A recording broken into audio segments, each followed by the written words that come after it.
Hello विद्यार्थीओ नमस्कार।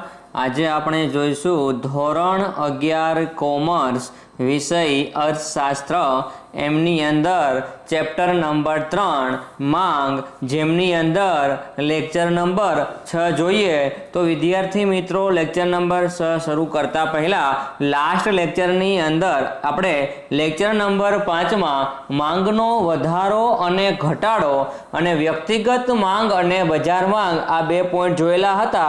તો એકવાર રિપીટ કરીએ કે ભાઈ માંગમાં વધારો અને ઘટાડો ક્યારે આવે તો ખાસ કરીને કિંમત સિવાયના जो अन्य परिबळो छे एनी अंदर असर थाय तो मांगमां वधारो अने घटाडो आवी शके छे। एमां आपणे एक उदाहरण जोयुं तो मांगमां वधारानी अंदर ज्यारे किंमत छे ए स्थिर रहे 5 रुपया जे स्थिर किंमत हती पण वस्तुनी मांगमां जे 8 रुपया 10 रुपया अने 12 रुपया सुधीनो वधारो आव्यो तो ए आपणे शुं कीधुं तो किंमत सिवायना अन्य परिबळोने कारणे। बीजुं एक जोयुं तो के मांगमां घटाडो क्यारे आवे तो वस्तुनी किंमत आपणे 5 रुपया स्थिर ज हती पण शुं थयुं के वस्तुनी मांगमां घटाडो एवो के 8 रुपया थी 6 एकम ने 6 थी 8 एकम थी 6 एकम ने 6 एकम थी 4 एकम जे मांगमां घटाडो थयो हतो ए अन्य परिबळोने आधारे थयो हतो। त्यार पछी आपणे एक पॉइंट जोयो तो व्यक्तिगत मांग अने बजार मांगनुं एक उदाहरण आपणे जोयेलुं हतुं के व्यक्तिनी मांग होय अथवा कुटुंबनी मांग होय पोतानी आने कहेवाय व्यक्तिगत मांग अने बजार मांग एटले आ बधाना सरवाळाने कुटुंब ए कुटुंब बी के कुटुंब सी अथवा व्यक्ति ए अथवा व्यक्ति बी अथवा व्यक्ति सी आ त्रणेयना जो सरवाळो होय एने शुं कहेवामां आवे छे बजार मांग। एनी अंदर आपणे एक उदाहरण जोयुं हतुं के 20 रुपयानी किंमत 15 रुपयानी किंमत 10 रुपयानी किंमत अने 5 रुपयानी किंमत त्यारे ग्राहक ए ग्राहक बी अने ग्राहक सी त्रणेयनी अलग अलग जे मांग एकममां ते अने आ त्रणेयना सरवाळाने आपणे बजार मांग कहेता हता तेनुं उदाहरण जोयुं। हवे आजना लेक्चरनी अंदर 3.9 जे आपणो पॉइंट छे मांगनी मूल्य सापेक्षता ते जोवाना छीए अने त्यार पछी मांगनी मूल्य सापेक्षता मांगनी मूल्य सापेक्षतानो अर्थ अने मांगनी मूल्य सापेक्षताना जे प्रकारो छे एमानो एक प्रकार आपणे आजे जोईशुं। तो शरूआत करीए कि मांगनी सापेक्षता कोने कहेवामां आवे छे। मांग उपर असर करनारा परिबळोमां फेरफार थवाथी मांगमां थतो फेरफार मांगनी सापेक्षता धरावे छे। शुं कीधुं के मांग उपर असर करनारा परिबळो बे प्रकारना परिबळो छे, एक छे किंमत अने बीजुं छे किंमत सिवायना अन्य परिबळो। तो आ बे परिबळो छे ए वस्तुनी मांगने असर करनारा परिबळो कहेवाय। मांग आधारित परिबळ छे, स्वतंत्र परिबळ नथी। व्यक्तिनी वस्तु अंगेनी पसंदगी आवक अने किंमत पर वस्तुनी मांगनो आधार होय छे। आ त्रण बाबत उपर खास मांगनो आधार होय छे। एक के जे व्यक्तिनी पसंदगीओ शुं छे, पसंदगीओने आधारे तेमनी आवक केटली छे अने ई आवकने आधारे पोते जे वस्तु जोईए छे पसंदगीनी एनी किंमत शुं छे। आ त्रण वस्तुनो आधार मांग उपर होय छे। आ परिबळो पर तेना आधारना प्रमाणमापने तेनी सापेक्षता कहेवामां आवे छे। आना आधारना प्रमाणमापने शुं कहेवामां आवे छे? एनी सापेक्षता कहेवामां आवे छे। आने कीधुं छे मांगनी सापेक्षता। त्यार पछी 3.10 मांगनी मूल्य सापेक्षता कोने कहेवामां आवे छे तो के मांगना नियम प्रमाणे अन्य परिबळो यथावत रहेता किंमतमां घटाडो थता मांगमां विस्तरण थाय छे, किंमतमां वधारो थता मांगमां संकोचन थाय छे। शुं कीधुं आपणे आगळ जोयेલું હતું કે मांगनो नियम एवुं के छे किंमतने आधारे होय त्यारे ज्यारे किंमतमां वधारो थाय त्यारे मांगमां घटाडो थाय एटले के मांगमां संकोचन थाय छे। अने बीजुं शुं कहे छे के ज्यारे किंमतनी अंदर घटाडो थाय त्यारे मांगनी अंदर विस्तरण थाय छे एवो आपने नियम कहेशे मांगनो नियम जे किंमत आधारित छे ते।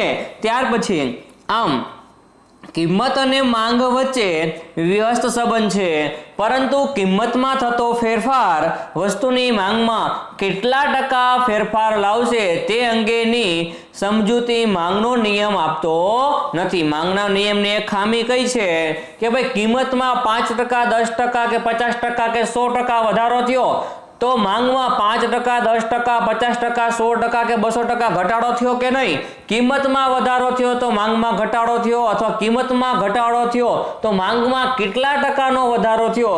આવો આપણે ફેરફાર માંગનો નિયમ જણાવતો નથી. તેથી વસ્તુની કિંમતમાં થયેલ ફેરફારને પરિણામે વસ્તુની માંગમાં જે ફેરફાર થાય છે તે અંગેની સમજૂતી માંગની મૂલ્ય સાપેક્ષતા આપે છે. કિંમતમાં કેટલા ટકાનો ફેરફાર, એની સામે માંગમાં કેટલા ટકાનો ફેરફાર. કિંમતમાં વધારો હોય તો માંગમાં કેટલા ટકા ઘટાડો, કિંમતમાં ઘટાડો હોય તો માંગમાં કેટલા ટકાનો વધારો. આ વિશેની આપણે માહિતી જે મળશે, સમજૂતી જે મળશે તે માંગની મૂલ્ય સાપેક્ષતામાં મળશે. ત્યાર પછી છે 3.10.1 માંગની મૂલ્ય સાપેક્ષતાનો અર્થ.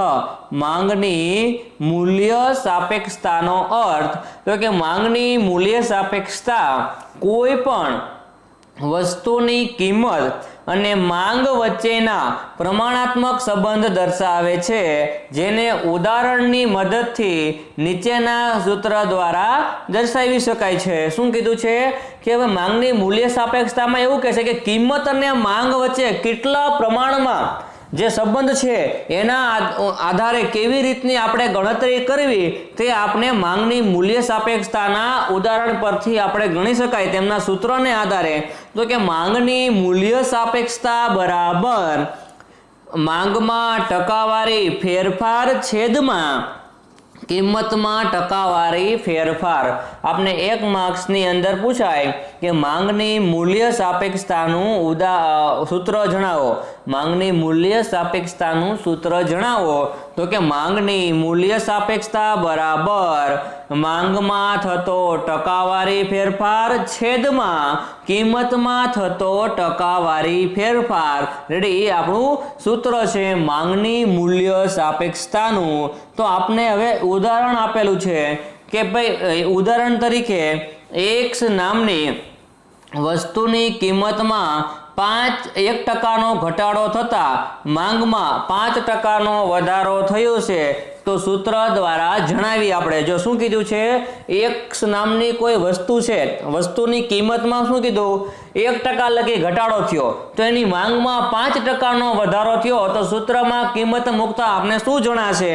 તો પહેલા આપણું એક સૂત્ર EP એટલે એને કહેવાય છે પ્રાઇસ ઇલાસ્ટિસિટી ઓફ ડિમાન્ડ. એ બરાબર X વસ્તુની માંગમાં થતો ટકાવારી ફેરફાર છેદમાં X વસ્તુની કિંમતમાં થતો ટકાવારી ફેરફાર, જેને આપણે શું ઇંગ્લિશમાં લખ્યું છે EP નું full form price elasticity of demand.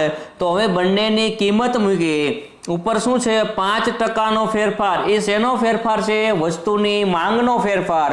અને 1%નો ફેરફાર એ વસ્તુની જે કિંમત છે એનો ફેરફાર આપેલો છે.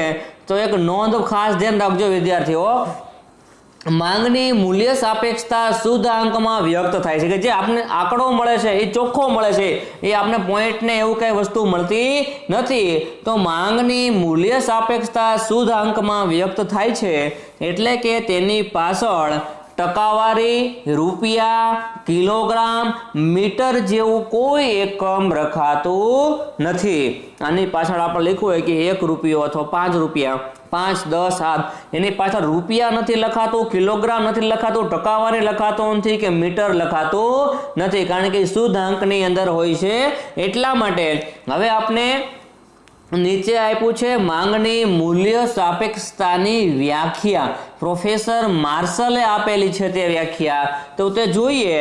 માંગની મૂલ્ય સાપેક્ષતાની સમજૂતીમાં જણાવે છે કે વસ્તુની માંગની મૂલ્ય સાપેક્ષતા વધારે છે કે ઓછી એનો આધાર કિંમતના ઘટાડાને પરિણામે માંગમાં થતો વધારો મોટો છે કે નાનો છે, અને કિંમતના વધારાને પરિણામે માંગમાં થતો ઘટાડો મોટો છે કે નાનો છે એની ઉપર છે. શું કીધું છે કે ભાઈ વસ્તુની માંગ છે, મૂલ્ય સાપેક્ષતા છે એ કઈના આધારે માપી શકાય? તો કે વસ્તુની માંગ છે, મૂલ્ય સાપેક્ષતા વધારે છે કે ઓછી એનો આધાર મુખ્ય શું છે?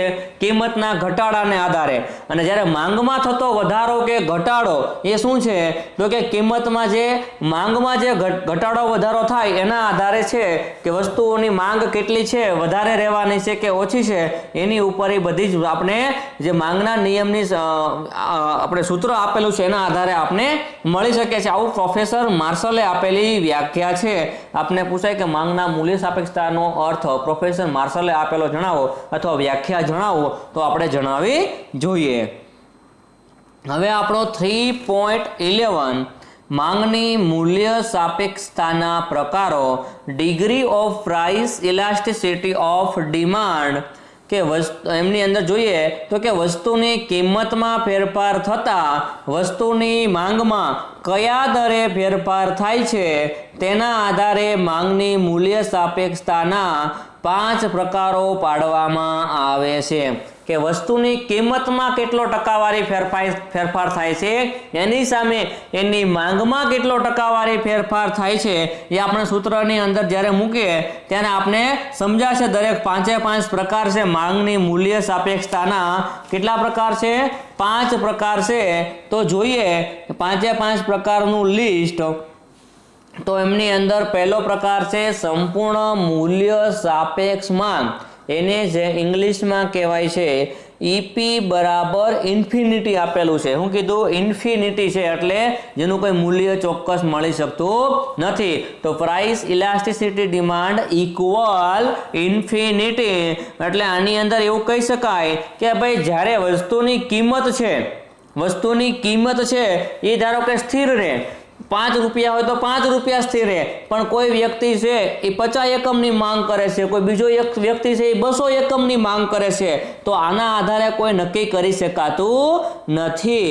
બીજું છે સંપૂર્ણ મૂલ્ય અનપેક્ષ માંગ. એટલે કે ઈપી બરાબર 0. ઈપી બરાબર 0 એટલે કહેવામાં આવે છે કે ભાઈ માંગની અંદર જે માંગ છે એની અંદર જેટલો ફેરફાર નથી થતો એની કરતાં વધારે કિંમતમાં ફેરફાર થાય છે. એટલે કે માંગ છે એ એકમ સ્થિરમાં રહે, જ્યારે કિંમત છે એમાં વધારો ઘટાડો થાય. 2 થી 4 રૂપિયા, 4 રૂપિયાથી 6 રૂપિયા, અથવા 6 રૂપિયા કિંમત હોય તો ત્યાંથી 4 રૂપિયા કિંમત થાય છે. એ આપણો જે બીજો પ્રકાર છે તે જણાવે છે. પહેલો પ્રકાર શું જણાવે છે? પહેલામાં કિંમત એમનેમ રહે અને માંગમાં વધારો ઘટાડો થાય. બીજાની અંદર કિંમતમાં ફેરફાર થાય અને માંગ સ્થિર રહેશે. ત્યાર પછી ત્રીજું છે એકમ મૂલ્ય સાપેક્ષ માંગ. એકમ મૂલ્ય સાપેક્ષ માંગની અંદર એવું જણાવે છે કે જ્યારે કિંમતમાં વધારો થાય છે, ધારો કે 4 રૂપિયાથી લઈને 2 રૂપિયા સુધી, જ્યારે માંગની અંદર 50 થી 100, તો કિંમતમાં જેટલો ઘટાડો થયો 4 થી 2 રૂપિયા એટલે 50%નો, પણ એને માંગ એકમ છે 50 થી 100 એટલે 100%નો વધારો થયો, તો એવું આપને મૂલ્ય મળશે. તો બંનેની અંદર વેલ્યુ સરખી મળશે, એને કહેવાય છે ઈપી બરાબર 1. અને ચોથું મૂલ્ય સાપેક્ષ માંગ ઈપી ગ્રેટર ધેન 1, એટલે કે જે મૂલ્ય સાપેક્ષ માંગ ઈપી ની વેલ્યુ છે ને એ 1 કરતાં મોટી હશે, અને મૂલ્ય અનપેક્ષ માંગ એટલે ઈપી ની વેલ્યુ છે એ 1 કરતાં નાની હશે. તો આ મૂલ્ય સાપેક્ષતાના 5 પ્રકારો ફરીથી વિદ્યાર્થી મિત્રો ખાસ યાદ રાખજો. પ્રકારો: સંપૂર્ણ મૂલ્ય સાપેક્ષ માંગ, સંપૂર્ણ મૂલ્ય અનપેક્ષ માંગ, એકમ મૂલ્ય સાપેક્ષ માંગ, મૂલ્ય સાપેક્ષ માંગ અને મૂલ્ય અનપેક્ષ માંગ. બસ સાઈડમાં જે ખાસ કરીને કૌંસની અંદર લખેલું છે એ પણ તમારે યાદ રાખવું કે આપણે ખાલી બતાવે કે ઈપી બરાબર ઇન્ફિનિટી સમજાવો, તો તમારે સમજી જવું પડે કે સંપૂર્ણ મૂલ્ય સાપેક્ષ માંગ જણાવવાનું કહેશે, અથવા તમને એમ બતાવે કે ઈપી ગ્રેટર ધેન 1, તો તમને ખબર પડી જોઈએ જે મૂલ્ય સાપેક્ષ માંગ છે એ આપણે સમજાવવાનું કે છે. તો આ 5 પ્રકાર છે એને આપણે ડિટેલમાં સમજીએ. તો પહેલો પ્રકાર છે સંપૂર્ણ મૂલ્ય સાપેક્ષ માંગ. માંગની અંદર પહેલો પ્રકાર કયો છે? સંપૂર્ણ મૂલ્ય સાપેક્ષ માંગ, જેને ઈપી ઇક્વલ ઇન્ફિનિટી. ઇન્ફિનિટીનું ગુજરાતી એવું થાય અનંત. તો જોઈએ જ્યારે વસ્તુની કિંમતમાં અત્યંત નજીવો ફેરફાર એટલે કે લગભગ શૂન્ય જેટલો થાય અને માંગમાં ખૂબ જ મોટો વધારો કે ઘટાડો થાય ત્યારે તેને સંપૂર્ણ મૂલ્ય સાપેક્ષ માંગ કહે છે। એવું કે છે કે કિંમતની અંદર એકદમ નજીવો એવો વધારો ઘટાડો થાય અથવા ધારો કે થતો જ નથી પણ શું કીધું કે એની માંગમાં ખૂબ મોટો ફેરફાર થાય, ખૂબ મોટો વધારો આવે તો આને કહેવામાં આવે છે સંપૂર્ણ મૂલ્ય સાપેક્ષ માંગ। જેને મૂલ્ય સાપેક્ષતા કેટલી હોય છે? અનંત તરફ હોય છે અથવા કેવી રીતનું કીધું છે? આપણે ઈપી ઇક્વલ શું કીધું? ઇન્ફિનિટી, એવી રીતનું પણ તમે એને દર્શાવી શકો છો। તો આવા પ્રકારની માંગ વાસ્તવમાં જોવા મળતી નથી પરંતુ તેનો ખ્યાલ પૂર્ણ હરીફાઈની સમજૂતીમાં ઉપયોગી છે કે આજે આવી નથી વસ્તુ જોવા મળતી કે કિંમતમાં વધારો ઘટાડો જરા અમથો અને ત્યારે માંગની અંદર બહુ મોટો વધારો થાય પણ આવું ક્યાં જાય? પૂર્ણ હરીફાઈ હોય ત્યારે કે ભાઈ માર્કેટની અંદર ઘણી જ દુકાનો હોય અને એની અંદર કોઈ દુકાન છે એક કિંમતની અંદર જરા પણ વધારો ઘટાડો કરે, એક વ્યક્તિ એની કિંમતમાં ધારો કે ઘટાડો કરે તો ત્યારે એની ત્યાં એટલી બધી જે દુકાનો હોય એમાંથી એ જ વ્યક્તિની ત્યાં વસ્તુની માંગમાં વધારો થાય તો આને કહેવાય છે સંપૂર્ણ મૂલ્ય સાપેક્ષ માંગ। એમની આપણે આકૃતિ આપેલી છે તો જો આપણે એક્સ ધરી અને વાય ધરી, એક્સ ધરી ઉપર આપણે માંગ એકમમાં જેને સ્વતંત્ર ચલ કહીએ છીએ, જ્યારે વાય ધરી ઉપર કિંમત રૂપિયામાં તેને આપણે પરતંત્ર ચલ કહીએ છીએ। તો આપણે એક ઉદાહરણ આપેલું છે 0 થી 25, 25 થી 50, 50 થી 75, 75 થી 100, 100 થી 125 અને 150 જે આપણે એક્સ ધરી ઉપર દર્શાવવામાં આવેલ છે। જ્યારે વાય ધરી ઉપર 0 થી 2, 2 થી 4, 6 થી 8 અને 8 થી 10 એ છે એ કિંમત દર્શાવી છે। તો આપણે જોઈએ તો 4 રૂપિયા છે તો 4 રૂપિયા એની કિંમત છે એ સ્થિર રહે છે। જ્યારે તેની માંગ છે 50 રૂપિયાથી 150 એકમ સુધી પહોંચે છે તો આને સૂત્રની મદદથી જોઈએ કેટલો વધારો થાય છે અને કેટલો ઘટાડો થાય તો કે આકૃતિમાં દર્શાવ્યા મુજબ વસ્તુ x ની કિંમત ₹4 છે, જ્યારે તેની માંગ 50 એકમ છે તો વસ્તુની કિંમત ₹4 છે યથાવત રહેતા તેની માંગ 50 એકમથી વધીને 150 એકમ થાય છે। એટલે વિદ્યાર્થી મિત્રો એ ખાસ યાદ રાખવું, આમાં તમારે ટકાવારી જોવાની, એટલા માટે કે આપણે આકૃતિની અંદર જો કે 50 થી સીધું કેટલું બતાવ્યું છે? 150 દર્શાવ્યું છે। તો 50 થી 150 દર્શાવ્યું છે તો કેટલા ટકાનો વધારો થઈ શકે? આપણે એવું લાગે તો કે 50 થી 100 સીધા જો એટલે 50% વધારો થઈ ગયો અને 100 થી 150 એટલે ધારો કે 50 થી 100 અને 100 થી 150 એટલે કેટલા ટકા વધારો થયો? જે 200%। પહેલો 100% ક્યાં? તો કે 50 થી 100 વચ્ચે અને ત્યાર પછી 100 થી 150 એટલે 50 માં બીજા 50 નાખો એટલે 100 અને એમાં ત્રીજા 50 નાખો એટલે 150 એટલે આવી રીતનો 200%નો છે વસ્તુની માંગમાં વધારો થયો છે। તો જોઈએ કિંમતમાં બિલકુલ ફેરફાર શું કીધું? કિંમતમાં બિલકુલ ફેરફાર કે 0% જેટલો થતો નથી પણ માંગમાં કેટલો? 200%નો વધારો થાય છે। તો સૂત્ર ઈપી બરાબર માંગમાં થતો ટકાવારી ફેરફાર છેદમાં કિંમતમાં થતો ટકાવારી ફેરફાર બરાબર માંગની મૂલ્ય સાપેક્ષતા પ્રાઇસ ઓફ ઇલાસ્ટિસિટી ડિમાન્ડ બરાબર 200/0। પણ ખાસ કરીને પાછળ જો તમને ટકાવારીની સાઇન દર્શાવી છે એ દર્શાવી એટલા માટે કે જે આપણે લાસ્ટમાં જે કિંમત મળશે એ શુદ્ધ અંકની અંદર મળે એટલા માટે। તો 200/માં તમે 0 કરો એટલે એની કોઈ વેલ્યુ નથી પણ જ્યારે કેટલા ટકા દર્શાવે છે? 2% સુધીનું। એટલે સંપૂર્ણ મૂલ્ય સાપેક્ષ માંગમાં માંગ રેખા આડી ધરી x ને સમાંતર હોય છે। શું કીધું? સંપૂર્ણ મૂલ્ય સાપેક્ષ માંગની અંદર જ્યારે માંગ રેખા આડી ધરીને સમાંતર હોય છે એટલે આપણે આને શું કીધું છે? માંગ રેખા જે 4 નંબરથી સીધો એરો દેખાય છે તો तो આપણે આડી ધરી કઈ છે, એક્સ ધરી કહેવાય, તો એને સમાંતર માંગ રેખા છે. તો આને શું કીધું છે વિદ્યાર્થી મિત્રો કે આડી ધરીને સમાંતર હોય છે, જે માંગ રેખા તરીકે ઓળખવામાં આવે છે. ત્યાર પછી વિદ્યાર્થી મિત્રો આપણો એક બીજો પોઈન્ટ છે, સંપૂર્ણ મૂલ્ય અનપેક્ષ માંગ. જે માંગની મૂલ્ય સાપેક્ષતાનો બીજો પ્રકાર સંપૂર્ણ મૂલ્ય અનપેક્ષ માંગ ઈપી બરાબર 0 કહેવામાં આવે છે. જેની અંદર શું કીધું કે માંગમાં ફેરફાર નહીં થાય, જ્યારે કિંમતમાં વધારો અથવા ઘટાડો થશે. તો જોઈએ જ્યારે વસ્તુની કિંમતમાં ગમે તેટલો ટકાવારી ફેરફાર થાય પણ તેની માંગમાં બિલકુલ ફેરફાર થતો ન હોય તો ત્યારે તેને સંપૂર્ણ મૂલ્ય અનપેક્ષ માંગ કહે છે અથવા સંપૂર્ણ સ્થિર માંગ કહે છે. એટલે આપણો જે બીજો પ્રકાર માંગની મૂલ્ય સાપેક્ષતાની અંદર છે મૂલ્ય અનપેક્ષ માંગ. એટલે આની અંદર કિંમતમાં ફેરફાર થશે, માંગની અંદર સહેજ પણ પ્રકારનો ફેરફાર થશે નહીં. એટલે કે કિંમત 4 રૂપિયાથી 6 રૂપિયા કે 6 રૂપિયાથી 8 રૂપિયા અથવા 10 રૂપિયાથી 8 રૂપિયા અને 8 રૂપિયાથી 6 રૂપિયા અને 6 રૂપિયાથી 4 રૂપિયા આમાં વધારો ઘટાડો થાય પણ માંગ એમની સ્થિર રહેશે, જેને કહેવામાં આવે છે જેનું મૂલ્ય કેવું હોય છે, શૂન્ય હોય છે. અર્થાત ઈપી બરાબર 0. એટલે જે આપણે ગણતરી કરશું એની અંદર મૂલ્ય કેટલું આવશે, 0 આવશે. તો આપણે આમની અંદર એક આકૃતિ દર્શાવી છે, x અને y. x માં માંગ એકમમાં, y માં કિંમત દર્શાવી છે y ધરી ઉપર. તો એમાં આપણે x ધરી ઉપર 25, 50, 75, 100, 125 અને 150, જ્યારે y ધરી ઉપર 2 રૂપિયા, 4 રૂપિયા, 6 રૂપિયા, 8 રૂપિયા અને 10 રૂપિયા એવી રીતનું દર્શાવ્યું છે. તો આપણે વિદ્યાર્થી મિત્રો આ 5 પ્રકાર છે ને એમની અંદર એક જ સરખું આ ઉદાહરણ લેવાનું છે.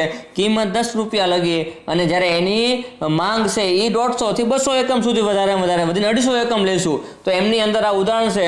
તો આપણે જો આમાં એક ઊભી ધરી ઉપર 75 થી એક સીધો લીટો દર્શાવ્યો છે, વાય ધરીને સમાંતર, એને કહેવાય ઊભી ધરી, એને માંગ રેખા કહેવાય. શું કહેવાય એને, માંગ રેખા છે. તો માંગ એક જ છે. જ્યારે વસ્તુની કિંમત તમે જોવો, ધારો કે 6 રૂપિયાથી ઘટીને 4 રૂપિયા થઈ હોય કે 2 રૂપિયા થઈ હોય, અથવા 6 રૂપિયાથી વધીને 8 રૂપિયા થાય કે 10 રૂપિયા થાય, જે તમને એક ધરી આડી ધરીને સમાંતર દર્શાવી છે એ કિંમત દર્શાવી છે. જ્યારે ઊભી ધરીને સમાંતર, વાય ધરીને સમાંતર છે એ માંગ દર્શાવી છે. તો આપણે જો આકૃતિમાં 6 રૂપિયાની કિંમતે કેટલા એકમની માંગ છે, 75 એકમ. 4 રૂપિયાની કિંમતે કેટલી માંગ છે, 75 એકમનું. તો 10 રૂપિયાની કિંમતે કેટલી માંગ થાય, તો પણ કેટલી થાય છે, 75 જ થાય છે. તો આપણે આ સમજાયું છે કે આકૃતિમાં દર્શાવ્યા મુજબ વસ્તુ x ની કિંમત ₹4 છે ત્યારે તેની માંગ કેટલા એકમ છે, 75. તો 4 રૂપિયાની સામે તમે એક આડી ધરીનો લીટો જુઓ અને ઊભી ધરીનો લીટો જુઓ, તો ઊભી ધરીનો લીટો 75 હશે, આડી ધરીનો પોઈન્ટ જે છે એ 4 રૂપિયા છે. તો કે આકૃતિમાં દર્શાવ્યા મુજબ વસ્તુ x ની કિંમત ₹4 છે જ્યારે તેની માંગ 75 એકમ છે. તો વસ્તુની કિંમત જ્યારે 2 રૂપિયા થાય અથવા 4 રૂપિયાથી વધીને 6 રૂપિયા થાય કે 6 રૂપિયાથી વધીને 8 રૂપિયા થાય, છતાં વસ્તુની માંગ કેટલી રહે છે, 75 એકમ જ રહે છે. તો રેડી, એમની આ માંગ કેટલી કીધી, 75 એકમ. તો એકમોની સપાટી કેવી છે, સ્થિર રહે છે, એમાં કાંઈ વધારો ઘટાડો થતો નથી. નકર આપણો માંગનો નિયમ એવું કે જ્યારે કિંમત વધે ત્યારે માંગ ઘટે અને જ્યારે કિંમત ઘટે તો એ માંગ વધે છે. પણ આપણે આમાં ફેરફાર નકર, ધારો કે 2 રૂપિયાની કિંમતે કેટલા યુનિટની ખરેખર માંગ હોવી જોઈએ, 150 યુનિટની. જ્યારે 4 રૂપિયા કિંમતે આવે તો ત્યારે ધારો કે 125 રૂપિયા. જ્યારે 6 રૂપિયાની કિંમતે આવે તો ત્યારે 100 એકમની માંગ. પણ આમાં કાંઈ વધારો ઘટાડો જોવા મળતો નથી. એટલે કેમ રહે છે, સ્થિર રહે છે.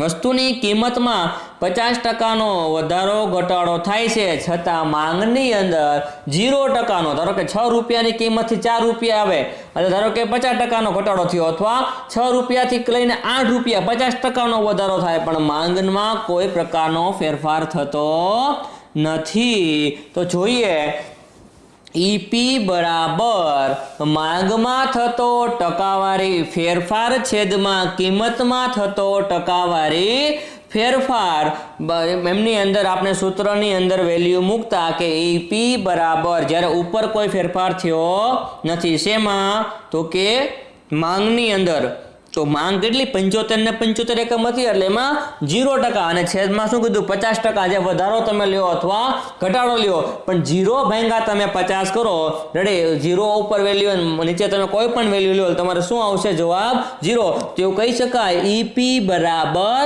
0 તો સંપૂર્ણ મૂલ્ય અનપેક્ષ માંગમાં માંગ રેખા ઊભી ધરીને સમાંતર હોય છે તો સંપૂર્ણ શું કીધું ઊભી ધરી વાય ધરી છે એને સમાંતર જે 75 એકમ વાળી માંગ છે ઊભી ધરીને સમાંતર કીધું છે વિદ્યાર્થી મિત્રો તો આપણે બીજી વસ્તુ ખાસ યાદ રાખશું કે ભાઈ આપણે એનું સૂત્ર નહીં ભૂલવાનું અને બે પ્રકાર આપણે આજના લેક્ચરની અંદર માંગની મૂલ્ય સાપેક્ષતાના જે મુખ્ય 5 પ્રકારો હતા 3.11 ની અંદર તેમાં છે એક સંપૂર્ણ મૂલ્ય સાપેક્ષ માંગ એની સામે સંપૂર્ણ મૂલ્ય અનપેક્ષ માંગ પછી એકમ મૂલ્ય સાપેક્ષ માંગ એટલે એમાં ઈપી બરાબર કેટલું આવતું છે 0 એને એકમ કીધું છે અને પછી સંપૂર્ણ મૂલ્ય અનપેક્ષ માંગ ને સંપૂર્ણ મૂલ્ય સાપેક્ષ હતું ને એમાંથી સંપૂર્ણ કાઢી નાખો શબ્દો તો મૂલ્ય સાપેક્ષ માંગ અને મૂલ્ય અનપેક્ષ માંગ વિદ્યાર્થી મિત્રો તમારા પાંચ પોઈન્ટને યાદ રાખવા કેવી રીતે તો પહેલામાં સંપૂર્ણ મૂલ્ય સાપેક્ષ પછી બીજું સંપૂર્ણ મૂલ્ય અનપેક્ષ